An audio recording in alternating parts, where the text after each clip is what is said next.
Bonjour les amis, une spéciale Switch Pro. Et oui, vous avez entendu les informations qui sont tombées. Et donc, comme j'en avais déjà parlé en août et assez récemment de la Switch Pro, j'ai tenu à revenir dessus parce que, oui, quand le site Bloomberg parle, eh bien le monde tremble. A tout de suite.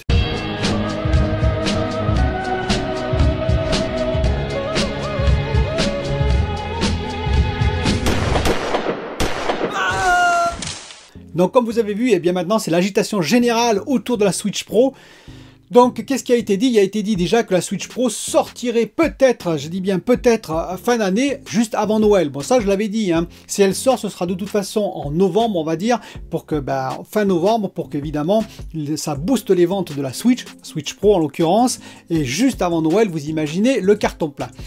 Mais ça n'est pas sûr et je vais expliquer pourquoi. Je vais d'abord revenir sur les quelques éléments techniques, on en a peu sur cette prétendue Switch Pro qui va arriver. Alors prétendue, elle va arriver, elle est dans les cartons, c'est sûr, hein. Mais est-ce que c'est ces éléments techniques-là qui seront dessus? On verra.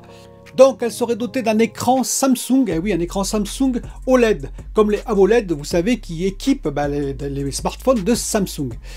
Alors je suis un peu surpris de ce choix, je vais vous expliquer pourquoi clairement, même si c'est un très bel écran. Alors en particulier, le pic de luminosité serait autour théoriquement, on va dire de 620 candela par mètre carré, c'est une estimation, hein, puisque c'est du OLED, et on sait que le OLED ne brille pas, excusez-moi l'expression, par ses pics de luminosité. Il brille par son contraste, mais pas par ses pics de luminosité. Or, moi le défaut que j'ai sur ma Switch classique, hein, qui est autour de 420 candelas par mètre carré, eh bien c'est justement la luminosité et aussi les reflets entre guillemets, et ça Samsung ils sont très forts pour faire des écrans anti-reflets, des films anti-reflets. Ça par contre ce sont, on va dire, les maîtres dans l'art, en tout cas chez les téléviseurs.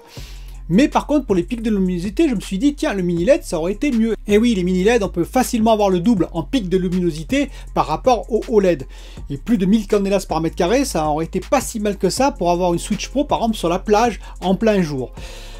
Alors on verra, en tout cas c'est toujours mieux qu'avant, il faut bien le reconnaître.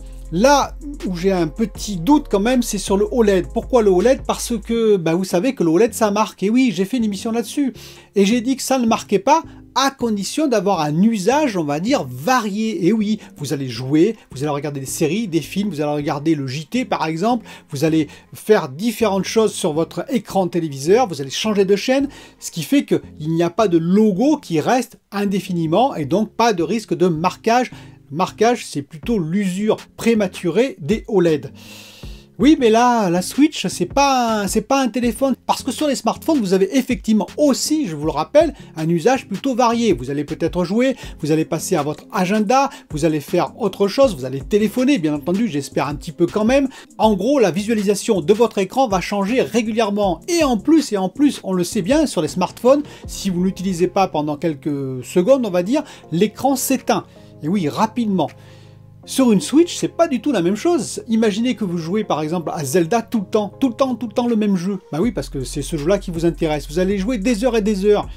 Et bien s'il y a un logo fixe, risque de marquage, tout simplement. Et oui, donc c'est pour ça que ça m'étonne d'utiliser sur une console, je dis bien une console, où il y a des jeux qui sont fixes, du OLED. Vous voyez ce que je veux dire? J'aurais plutôt privilégié, moi, le mini LED en particulier pour ne pas avoir des risques de marquage et en plus un pic de luminosité supérieur. Le deuxième point que je voulais souligner, c'est les 720p. Et oui, on n'est pas en Full HD sur cet écran. Et là, je dois vous avouer que je suis tombé un peu des nues. Je veux dire, en 2017, ok. En plus, quand j'ai acheté ma Switch, c'est vrai que l'écran, moi, je l'ai trouvé beau, hein, personnellement. Voilà, ça fait longtemps que j'avais pas eu de console portable. J'ai trouvé que l'image était classe, sauf dehors, je vous le reprécise, mais que sinon, que l'image était vraiment belle. Mais quand même, 4 ans se sont passés, 4 ans de technologie, et je pense quand même qu'on pourrait avoir au minimum du Full HD sur cet écran. Alors certaines personnes vont me dire oui, mais ça consomme, et donc en termes d'autonomie, Nintendo a préféré privilégier l'autonomie plutôt que l'écran. Eh bien j'ai regardé, et figurez-vous, et oui vous vous en doutez, et alors j'ai pris deux cas. Un cas, donc on va me critiquer tout de suite, j'ai pris l'iPhone 12, et oui l'iPhone 12 qui est bien plus cher qu'une simple Switch Pro, et c'est évident. Toutefois j'ai regardé quand même, hein, sur l'iPhone 12, en écran on est à 2532 pixels sur 1170 pixels, c'est-à-dire que par rapport au Full HD, si on avait du Full HD sur la Switch Pro, ce qui n'est pas le cas, on sera en 720p, hein, eh bien on serait à 44% plus de points, de pixels, sur un iPhone 12. Un iPhone 12 qui a 13 heures d'autonomie, quand même. 13 heures d'autonomie avec 40% de pixels en plus. Donc pour avoir 4 heures comme aujourd'hui sur la Switch classique en Switch Pro, je pense qu'ils auraient pu faire l'effort de mettre du Full HD, ça aurait pas été très coûteux. Mais vous allez me dire, oui, mais l'iPhone est bien plus cher. Eh bien, pas de problème. J'ai regardé, j'ai pris Xiaomi, oui, Xiaomi, une marque chinoise de smartphone, et je suis tombé sur le premier modèle, hein, comme ça. Le Mi 10T 5G, et oui, le Xiaomi Mi 10T 5G, qui est à 370 €. Donc là, on est beaucoup plus proche quand même d'une Switch Pro qui sera probablement à un peu plus de 300 €. En comptant en plus les capteurs photo, etc., etc. Et puis c'est un téléphone, il fait d'autres choses. Bon, on peut considérer quand même que c'est à peu près équivalent en prix. Eh bien, le Xiaomi a 2400 sur 1800 pixels d'écran. Oui, 2400 sur 1800. C'est plus que du Quad HD. Vous imaginez quand même. Il a 520 candélas par mètre carré en pic de luminosité, ce qui est déjà pas si mal, même si ce sera en dessous, on l'espère, de la Switch Pro. Mais surtout, il a 25 heures d'autonomie. 25 heures d'autonomie. Alors, c'est assez extraordinaire, on se demande comment ils font, hein, avec une grosse batterie, tout simplement, pour 370 €. Vous imaginez quand même. Il est en plus écran rafraîchissement 144 Hz.